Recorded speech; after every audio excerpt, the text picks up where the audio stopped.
नमस्कार साथियों, हिंदी स्टेनो बढ़ोत वाले सेंटर में आपका हार्दिक स्वागत है। आज की डिक्टेशन रामधारी गुप्ता खंड 1 से प्रतिलेखन संख्या 11 व 12 से 100 वर्ड पर मिनट की स्पीड से होगी। तो आइए शुरू करते हैं। डिक्टेशन शुरू होगी 5 सेकंड बाद।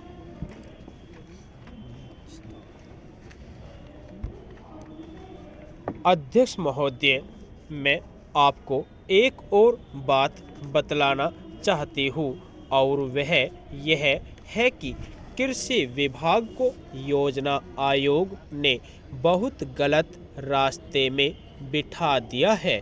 उन लोगों के पास लड़ने के लिए दम नहीं है और देश में खाद्यान्न का उत्पादन बढ़ाने के लिए जो योजनाएं चाहिए और उनके लिए जो धनराशि चाहिए वे उनको पूरी तरह संस्वीकृत नहीं करा पाते हैं। कृषि विभाग तो जमीन की तरह आधार होता है और उसी पर देश के लिए पर्याप्त अन्न पैदा करने का महान भार है। इसलिए यह बहुत आवश्यक है कि अधिक अन्न उपजाने के मार्ग में जो भी आवश्यक कदम यह विभाग उठाना चाहे उसमें किसी तरह की रुकावट न हो। बहुत सी हड़तालें हो सकती है, मजदूर काम से बरी हो सकते हैं, लेकिन किसी भी हालत में वे खाने से बरी नहीं हो सकते।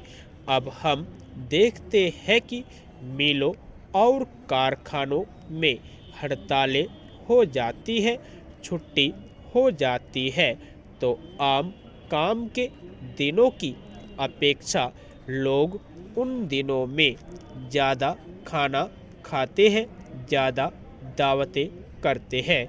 आज यह हमारे लिए यह सर्वाधिक महत्व का विषय है कि हमारा अन्न का उत्पादन उस गति से बढ़े ताकि हम अपनी खपत से अधिक उत्पादन कर उसका निर्यात कर सकें। सरकार तथा इस मंत्रालय के लिए यह समस्या एक बड़ा सिरदर्द पैदा कर रही है। हर एक विभाग में बड़े बड़े अधिकारी बैठे हैं और हजारों रुपये के बड़े बड़े वेतन ले रहे हैं, लेकिन मुझे दुख के साथ कहना पड़ता है कि उनका दिमाग कार्यालय की मिशीलों और कागजों में लगा रहता है। इस विभाग का काम बहुत ही महत्वपूर्ण है। प्राकृतिक कोप के कारण जो समय समय पर हमारी फसलों को नुकसान होता है, इससे भी अपनी फसलों की रक्षा करने के लिए आवश्यक कदम उठाना इसके जिम्मे है। आज मेरे पास लखनऊ से कुछ लोग आए थे और वे लोग बोल रहे थे कि यहाँ दिल्ली में इस अवसर पर ठंडी हवा चल रही है और आप यहाँ दरवाजे बंद करके बैठे हैं या आराम से लेटे हैं, लेकिन हमारी तो जान खतरे में है। वहाँ ओले गिर रहे हैं और हमारी गेहूं की फसल खतरे में है। अब यह इस विभाग का काम है कि चूँकि हवा में पानी ज़्यादा होता है, इसलिए फसल के बचाव के लिए उस पर नियंत्रण किया जाए जिससे फसल की हानि न हो। अध्यक्ष महोदय, जिस भावना से मैंने यह बिल पेश किया है उसको विरोधी पक्ष के लगभग सभी सदस्यों ने एकमत से महसूस किया है कि देश में बेकारी की जो समस्या है वह एक भयंकर समस्या है और उसके कारण हमारे देश का विकास, चाहे वह सामाजिक हो, आर्थिक हो या सांस्कृतिक, रुका हुआ है और ऐसी स्थिति में हम आगे बढ़ नहीं सकते हैं। इसी प्रकार से इस परिस्थिति का निर्माण हम पिछले 54 वर्षों से देख रहे हैं। मंत्री महोदय ने यहाँ पर अभी कहा कि राष्ट्रपति इस काम को नहीं कर सकते हैं क्योंकि वह उनके अधिकार के बाहर है। आप राज्यों में राज्यपाल शासन स्थापित करते हैं जब यह देखते हैं कि किसी राज्य में वहाँ की व्यवस्था, वहाँ का विकास ठीक नहीं हो रहा है, जब किसी राज्य में गड़बड़ी फैल रही हो, विकास का काम समाप्त हो गया हो और जिम्मेदारी से लोग काम न करते हो, तो वहाँ पर राज्यपाल शासन स्थापित किया जाता है। ऐसे बहुत से उदाहरण हमारे देश में मौजूद है। उसी प्रकार से हमारे राष्ट्रपति है और अगर देश में इस तरह की स्थिति वर्षों तक चले तो कोई कारण नहीं है।